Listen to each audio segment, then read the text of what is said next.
आज हरियाणा देखने वाले सारे दर्शकों ने सोनू वाली राम राम। इस टाइम पर भाई सेक्रेटरीट उचाना में हाँ, जहाँ पर सभी मजदूर हैं जो आए हुए हैं। कुछ मांगों को लेकर ना एसडीएम का घेराव किया गया है। हमारे साथ में कामरेड फूल सिंह शोगन जी हैं, उनसे बातचीत कराएंगे कि किन मांगों को लेकर आज घेराव किया गया और क्या कुछ है। राम राम जी। ऐसा है कि मज़दूरों की मांगों के बारे में तो हमारे मज़दूर नेता हैं विनोद कुमार जी, कामरेड रमेश जी ये बताएंगे। ख़ास तौर पे मनरेगा का मज़दूर है और मनरेगा में आज जो समस्याएं चली हुई हैं, कापियाँ नहीं बनती हैं, गलतियां होती हैं, वेरिफिकेशन नहीं होती और पूरी दिहाड़ी नहीं मिलती, पूरे दिन काम नहीं मिलता, काम मिल जाता है पेमेंट नहीं होती। ये समस्याओं के बारे में एक एक पे ये बताएंगे। हम तो आज अखिल भारतीय किसान सभा की तरफ से ये मज़दूरों का जो इतना बड़ा प्रदर्शन उचाना के अंदर हुआ है, ये इसका समर्थन करने के लिए, मांगों के लिए, और जो हमारी लगातार कोशिश रहती है कि जहाँ एक तरफ किसान अपने मुद्दों को लेकर के मतलब दिल्ली के बॉर्डरों पे टोलों के ऊपर बैठा है और मज़दूर हमेशा लाल झंडे के मज़दूर ने पीछे भी समर्थन किया है। हमारा नैतिक फ़र्ज बनता है कि आज मज़दूरों की समस्या को लेकर किसान भी साथ में आएँ। और अभी यहाँ बैठे हैं, हमने तो किसान सभा की तरफ से तय किया कि जब तक ये बैठे हैं अभी चाय पानी की व्यवस्था करेंगे और इसके बाद इनको रात को भी रुकना पड़ा तो हम खाने की व्यवस्था करेंगे। हमसे गांव से जा करके ट्रैलियों में जाके खाना लाना पड़े, ये हमारी कोशिश होगी। मजदूर को भूखा नहीं मरने देंगे। प्रधान जी, बात एक और है नहीं, ऐसा क्या कारण है कि बार बार हमने सेक्रेटरीट का घेराव करना पड़ा है, कभी दुष्यंत चौटाला जी का ऑफिस का घेराव करना पड़ा है, लेकिन बातों पर अमल नहीं होता। तो यह बात दूर तक पहुँचती को नहीं, या फिर इसका निपटारा नहीं करना चाहते? ऐसा है, ये नीतियों का सवाल है। दुष्यंत ने कोई नीति बनाते वक्त कोई ना पूछता। बीजेपी की जो नीतियां चल रही है, ये तो बीजेपी के साथ लग करके अपना माल कमाने के ऊपर लगा हुआ है। और यहाँ पर भी उचाना में हम यहाँ कोई चर्चा नहीं करना चाहते। यहाँ जो हालात हो रही है, अभी 3 दिन पहले आपने देखा होगा, ये आपके सेक्रेटरीट के साथ लगते अस्पताल की बिल्डिंग है। यहाँ कितना खतरनाक एक्सीडेंट हुआ, 5 अध्यापकों का सड़कों के ऊपर उनकी लाशें पड़ी थी, मरने की उसके कगार पे थे, और यहाँ लेके अस्पताल में आए तो यहाँ कोई पट्टी करने वाला भी नहीं। अरे इसको शर्म नहीं आती? यहाँ अस्पताल में डॉक्टर नहीं, यहाँ पर कोई अधिकारी नहीं है, तो कोई कहते हैं वो काम नहीं करते, झूठे बयान देते हैं। कभी कृषि मंत्री कहता है गिरदावरी करवा देंगे, गरीबों के घरों में पानी घुस रहा है, कहीं उसको कोई निकालने वाला नहीं, फसलें बर्बाद होगी, उसकी कोई गिरदावरी नहीं हो रही। ये झूठ बोलते हैं। ये तो केवल इसलिए कि आज अधिकारियों की स्थिति है कि अपने बाढ़ने से जब भीड़ आती है इसको टाल दो, ये है इनकी इच्छा।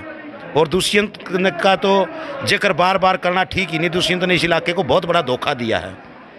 वो क्या कहता था, वो क्या कहता था और आज क्या कर रहा है? बीजेपी को जमुना पार कर दूंगा। बीजेपी तो जमुना पार हो ही नहीं, वो तो बीजेपी पर सवार हो गया, लेकिन ये देश का, हरियाणा का गरीब पार जरूर कर दिया उसने। उसकी बात सुनने के लिए समय नहीं उसके पास। अभी एसडीएम साहब आए थे, कहा था कि आप बात कर लो। आज तो समय ही दे रहे हैं, 2 दिन का, 5 दिन का।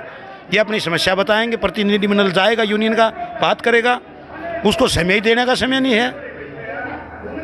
तो ये बड़ी अजीब स्थिति हो रही है। किसान की बात करा कि फसल पहले बर्बाद उस तरीके से हो कर दी कि भाई हरी भी नहीं बचे कर दी वो, लेकिन आज फसल हरी जरूर है बाड़ी की, लेकिन उसके अंदर कीड़ा लगने की वजह से उसमें फल की कोई गुंजाइश नहीं है। अब गिरदावरी करेंगे तो क्या देख कर करें? मैं ये भी तो सोचने का विषय है कि इनकी ये बात बोलनी चाहिए जो गिरदावरी कराएगी, भाई इसमें फसल में फल नहीं है। आपको मैं एक ऐसी बात बताता हूँ, पिछली बार यहाँ कुछ गांव में फसल बर्बाद होगी, यहाँ धरना चला किसान सभा का, गिरदावरी के आदेश हुए, यहाँ से 35% लिख के भेज दिया खराबा है, और 35% लिखने के बाद 20 दिन के बाद दोबारा लिखवा लिया पटवारियों से कि वो जो खराबा था वो ठीक हो गया जी। मतलब बड़ी अजीब स्थिति है यहाँ तो। अब क्या करेंगे, ये एग्रीकल्चर के एक्सपर्ट बताएंगे, किसान बताएगा कि कितना नुकसान है। खेत में खड़ा किसान बता देगा डोले के ऊपर कितना नुकसान है। अगर ये तो कह रहे हैं कि 2022 में आय दुगनी कर देंगे जी। आय तो कर दी ना दुगनी, आय दुगनी कर दी, वो शब्द भूल रहे हैं। आय की जगह खर्च को दुगना करने लग रहे हैं। खाद का कट्टा 500 रुपये, डीजल 100 रुपये, रसोई गैस का सिलेंडर 1000 रुपये, बसों का भाड़ा डबल, रेल का भाड़ा 3 गुना लग रहे करना। डॉक्टर की फीस जहाँ 50 रुपये होती उन्होंने 150-200 रुपये कर दी। प्रधान जी, जितनी भी आज तक जितनी भी परियोजनाओं को एक शिलान्यास का तौर पर स्थापित किया गया है, आज तक एक भी अमल में नहीं आई है, एक पे भी काम नहीं होया है। जो पूरा न्यू कैस का भाई इसकी घोषणा हुई थी या कंप्लीट होगी हो, जो घोषणा करते हैं काम उसके उल्ट करते हैं। घोषणा तो लोगों को बहकाने के लिए होती है और काम पर लग रहे हैं दूसरे पे, लोगों के ऊपर, आम जनता के ऊपर बोझ डालना, शिक्षा स्वास्थ्य के ऊपर। आज का खबर पढ़ी है क्या आपने? कि जो MPHW स्वास्थ्य का वर्कर गांव में होता था, वो जितनी जनसंख्या थी अब डबल के ऊपर एक कर दिया, तो अपने आप ही जो पद हैं वो ख़त्म होते जाएंगे। स्कूल बंद कर दिए 1,500 से ऊपर, और बंद हो जाएंगे। गरीब के बच्चे कहाँ जाएंगे? उसकी तो पोजीशन नहीं को प्राइवेट स्कूलों में पढ़ाने की। तो अभी मजदूरों के मुद्दों के ऊपर कॉमरेड रमेश जी हैं, ये आपसे चर्चा।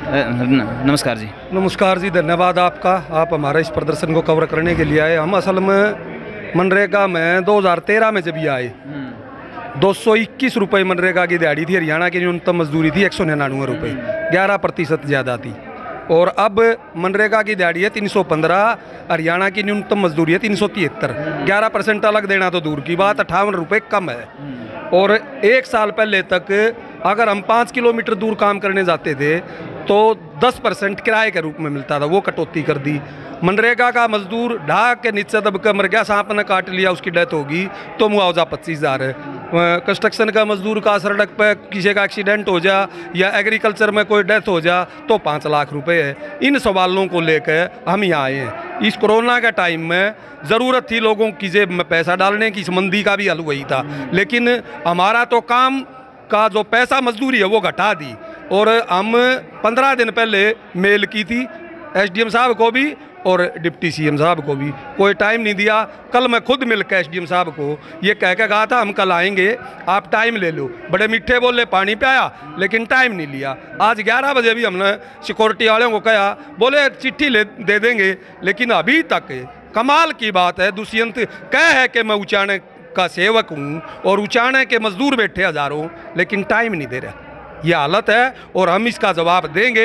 यहीं बैठेंगे जब तक टाइम नहीं मिलता, यहीं रहेंगे, यहीं चूल्हे डालेंगे और यहीं लैट्रिन जाएंगे। पक्का मोर्चा यहाँ पे लगा दिया, मोर्चा लगाएंगे, यहाँ से जाएंगे नहीं। तो अब क्या कुछ टाइम दिया है? कोई टाइम नहीं दिया। वो कह रहे हैं ACS साहब से बात कर लो, ACS साहब के पास जाएंगे, वो कहेंगे बात तो आपकी ठीक है लेकिन पॉलिटिकल फैसला होगा, सरकार करेगी, ये है। और वो ACS साहब का नाम पर हमें टपाना चाहते हैं। हम डिप्टी CM या तो ये कह दे कि तुम्हारी कोई नहीं सुनता, हम अगला करेंगे, जनता के बीच जाएंगे, या टाइम दे, सीधी बात।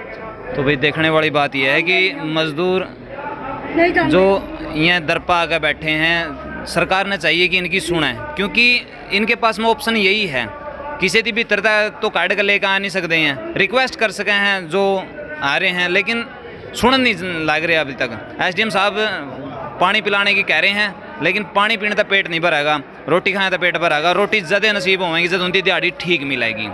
तो इस खबर थी भाई, ज़्यादा से ज़्यादा शेयर कर दियो, और कोई CID का साथी हो तो इसकी ज़रूर आगे तक पहुँचवा और इनका दर्द ने ज़रूर जो नेता हैं उनका सामने रखा है, ताकि इनकी बात दुख न देखा जा सके। मिला नेक्स्ट वीडियो में, तब तक के लिए जय हिंद, वंदे मातरम, जय जवान जय किसान।